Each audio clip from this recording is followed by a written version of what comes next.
இன்னைக்கு இவரு கூட பேசினாங்க எல்லாரும். ஒரு நடிகருடைய படம் வீட்டில் இருந்துச்சுனாக்கா அந்த வீட்டில் பொண்ணு கட்டாதீங்க. அப்படி எதுக்கு? அந்த குரூப் எல்லாம் நமக்கு ஒரு பொருட்டே இல்லை. இந்த நெருப்பு விளக்கின் மீது போர் தொடுக்க வந்த விட்டில் பூச்சிகளை போல் அந்த விளக்கிலே எரிந்து சாம்பலாகி விடுவார்கள். திராவிட முன்னேற்ற கழகம் ஒரு நெருப்பு பிளம்பு. அதோடு போட்டி போடும் விட்டில் பூச்சிகளை போல் அவர்களை போலெல்லாம் இந்த மேடையில பேசி நம்ம இந்த மேடையை அசிங்கப்படுத்தணும்னு அவசியம் இல்லை. திராவிட முன்னேற்ற கழகம் 75 ஆண்டு காலம் கருப்பு சிவப்பு உதயசூரியன் என்ற அந்த கொடியையும் சின்னத்தை மாற்றாத இயக்கம் திராவிட முன்னேற்ற கழகம். அண்ணாமலை என்று முன்னாள் பாஜக தலைவர் IPS ஆபீசர் அவர் என்ன சொன்னார் தெரியுமா? அறிவாலயத்தின் செங்கல்களை எல்லாம் நான் புடுங்காமல் விட மாட்டேன். அவர் அன்னைக்கு செங்கல்ல வரிசையை அடிக்க உட்கார வச்சிருக்காங்க. உட்கார் மாப்பிள்ள, இங்கே இரு. அறிவாலயத்து செங்கலை புடுங்குறீங்கன்னு சொன்னீங்களே, உங்களை கட்சியிலிருந்து புடுங்கி உட்கார வச்சுட்டாங்க ஐயா. இதுதான் திமுகவை எதிர்ப்பவர்களுடைய நிலைமை. இதுதான் இதே நிலைமை தான் இந்த புதுசா கட்சி தொடங்கினவருக்கு வரப்போகுது. செங்கலை வரிசையை அடிக்க உட்கார வச்சிருக்க போறாங்க. அதுக்காக தான் நான் சொல்லுவேன், பெரிய காவல்துறை அதிகாரி தான் இது மாதிரி ஒரு 5 மாடி கட்டடத்துல ஒரு காவல்துறை அதிகாரி SP மாட்டிக்கிட்டாரு. கீழே நெருப்பு பிடிச்சி எரியுது, அவர் அங்க மாட்டிக்கிட்டாரு. மேல இருந்து கத்துறாரு SP, காப்பாத்துங்கடா காப்பாத்துங்கடா. நம்ம பிள்ளைய மாதிரி கான்ஸ்டபிள் ஒரு 10 பேர் கீழே நிக்கிறாங்க. SP ஐயா, SP ஐயா மாட்டிக்கிட்டீங்களா, எப்படியா காப்பாத்துங்கடா அப்படின்னா வெளியில போய் ஒரு பெரிய நெட்டு ஒண்ணு வலை அதை எடுத்துக்கிட்டு ஒரு 4 போலீஸ்காரங்க புடிச்சுக்கிட்டாங்க. SP ஐயா வலையில குதிங்க ஐயா, உங்களை காப்பாத்திடலாம் அப்படின்னு SP மேல இருந்து, அப்பா டேய் கான்ஸ்டபிள்களா, நான் உங்களுக்கு செஞ்ச நன்மைக்கு இவ்வளவு அருமையான காரியம் செஞ்சிருக்கீங்களே, குதிங்க சார், 1 2 3 அப்படின்னு SP மேல இருந்து குதிச்சாரு. SP அப்படியே மேல இருந்து வர்றாரு 5ஆவது மாடியில இருந்து. SP அந்த நெட்டு கிட்ட வந்தோடனே கான்ஸ்டபிள் SP பார்த்தோன்னே என்ன செய்வாங்க? நெட்டை கீழே போட்டு SP விழுந்து மூஞ்சி முறையெல்லாம் திறந்து போய் ஆஸ்பத்திரியில் ICUல மூக்குல டியூப் சொல்லி படுக்க போட்டிருக்காங்க. இப்ப அதுதான் அண்ணாமலையோட நிலைமை. அறிவாலயத்தின் செங்கலை பிடுங்குவேன் என்று சொன்ன அண்ணாமலையின் நிலை இன்று கவலைக்கிடமாய் கிடக்கிறது. அதுபோல திமுகவை தீய சக்தி என்று சொன்னவர்கள் அண்ணாமலையை விட கேவலமாக இந்த 2026 ஓரங்கட்டப்படுவார்கள். எங்களுடைய திராவிட முன்னேற்ற கழகத்தின் கூட்டணியை எந்த கொம்பனாலும் அசைத்து பார்க்க முடியாது.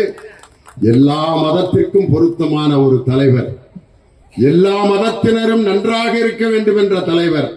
ஒரே ஒரு செய்தியை சொல்றேன். இன்று மதவெறி சக்திகள் சொல்லுகிறார்கள், MK ஸ்டாலின் அவர்கள் எந்த கோயிலுக்கும் போக மாட்டேங்கிறார், சர்ச்சில் வந்து வழிபாட்டில் கலந்துக்க மாட்டேங்கிறார், அதே மாதிரி இஸ்லாமியருடைய தொழுகையில கலந்துக்க மாட்டேங்கிறார், இந்து கோயிலுக்கு போக மாட்டேங்கிறார்.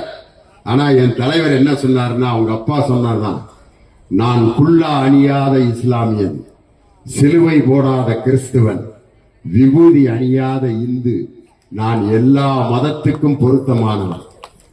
இந்து கோயிலுக்கு என் தலைவர் போக மாட்டேங்கிறாருன்னு சொல்றீங்களே. நேற்று என் தலைவர் வீட்டுக்கு நான் போயிட்டு வந்தேன். அவருடைய வீட்டுக்குள்ளேயே ஒரு கோயில் இருக்குயா.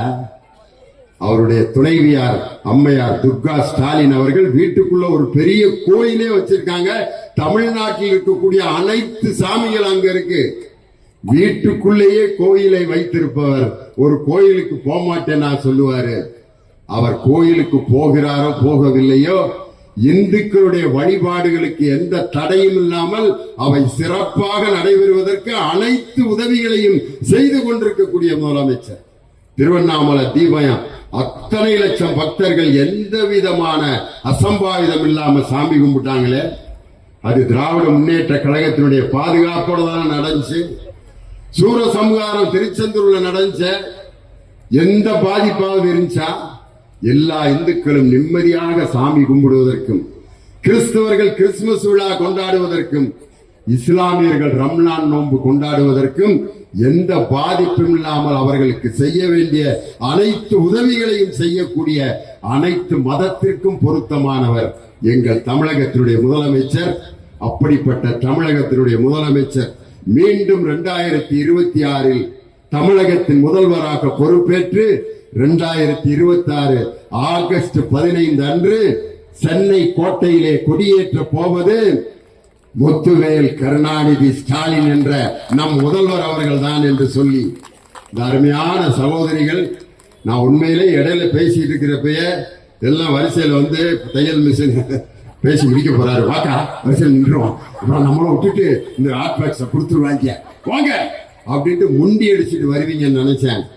ஆனா எங்க வடகரை சகோதரிகள் ஒழுக்கத்திலும் கட்டுப்பாட்டிலும் கடமை கண்ணியம் கட்டுப்பாடு, இந்த பொருளை நாங்க வந்து வாங்காட்டி வீட்டுக்கு வந்து அற்புதராஜ் சேர்த்துருவாரு அப்படிங்கிற நம்பிக்கையில நீங்க உட்கார்ந்து இருக்கிறீங்க. அதனால் இப்படிப்பட்ட சகோதரிகளை நம்பி என் தலைவர் ஒப்படைத்திருக்கக்கூடிய அந்த உதயசூரியன் சின்னம் 2026 கூட்டணி கட்சிகளின் ஆதரவோடு மீண்டும் எங்கள் தலைவரை முதல்வராக்க உங்கள் அனைவருடைய ஆதரவையும் வேண்டி மறவாமல் உதயசூரியன் கூட்டணி கட்சிகளுக்கு வாக்களியுங்கள் என்று சொல்லி உங்களிடமிருந்து விடைபெறுகிறேன். நன்றி, வணக்கம். செய்திகளை உடனுக்குடன் தெரிந்து கொள்ள கீழ்கண்ட கேபிள் மற்றும் டிடிஎச் நெட்வொர்க்குகளில் எம்நாடு செய்தி தொலைக்காட்சியை காணுங்கள். பாதகம் செய்பவரை கண்டால் நாம் பயம் கொள்ளலாகாது பாப்பா. மோதி மிதித்துவிடு பாப்பா, அவர் முகத்தில் உமிழ்ந்துவிடு பாப்பா. அண்மை செய்திகளை உடனுக்குடன் தெரிந்து கொள்ள இணைந்திருங்கள் எம்நாடு தொலைக்காட்சியுடன்.